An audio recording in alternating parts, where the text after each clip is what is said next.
मंगलवार को अनुविभागीय अधिकारी सत्यनारायण सोनी की अनुपस्थिति में तहसीलदार मुकेश सोनी और प्रियंका जैन की मौजूदगी में जनसुनवाई आयोजित हुई। इस जनसुनवाई में 15 से भी अधिक आवेदन आए।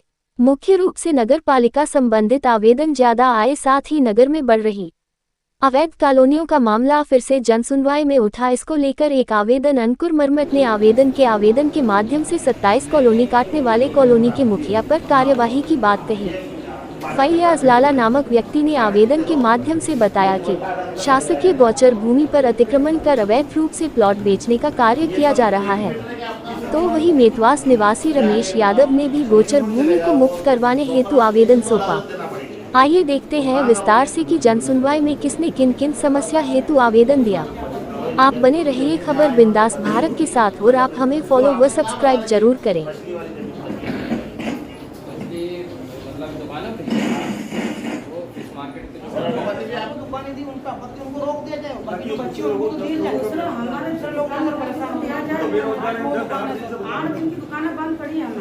मुद्दे उठा रहा है ना सब आपके पास आके, इसमें निजी मुद्दे क्या बताओ। नगर पालिका बनेगी तो शासन को फायदा होगा ना। उधर होटल में 2-3 लाख रुपए मंथ का जो नुकसान हो रहा है, आज गरीबों को महंगे भाव के गार्डन लेना पड़ रहा है क्योंकि अपन कम्युनिटी हाल था। कोई बैठक भी नियम पे तो चलती थी नगर पालिका में तो चल रहा है। तब तो टोपी गलत में खुद का नगर पालिका अधिनियम बना लिया, वो उनके हिसाब से चला रहे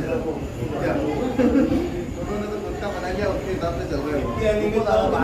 शहर के विकास की बात करेंगे तो विकास तो नहीं, बिना जरूर हो रहा है शहर में। चलो मैं बोल रहा हूँ इसको तो बाजार से होकर आपके पास आना पड़ेगा।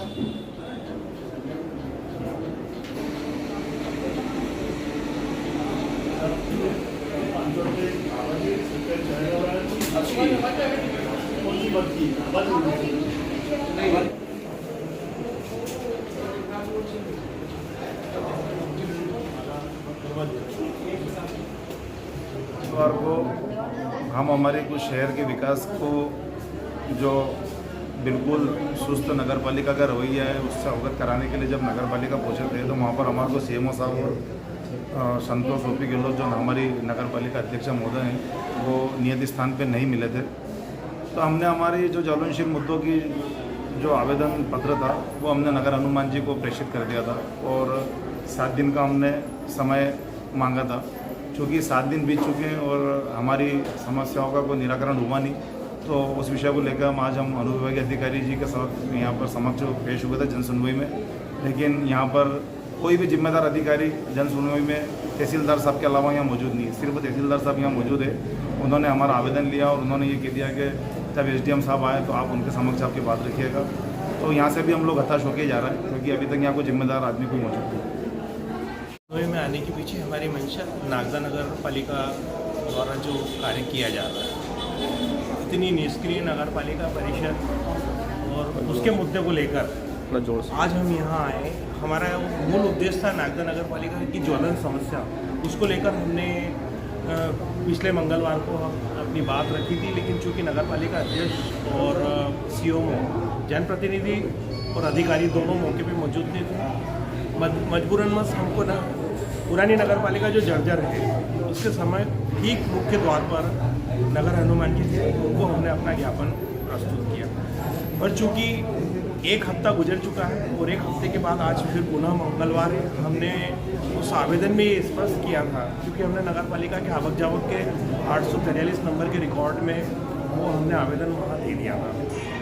आज हम जनसुनवाई में आने के पीछे हमारा मंशा ये थी कि नगर की ज्वलन समस्या जिसका निराकरण शीघ्र हो, उसको लेकर हमने उनके ऊपर अधीनस्थ अधिकारियों की हम आज यहाँ आए हैं।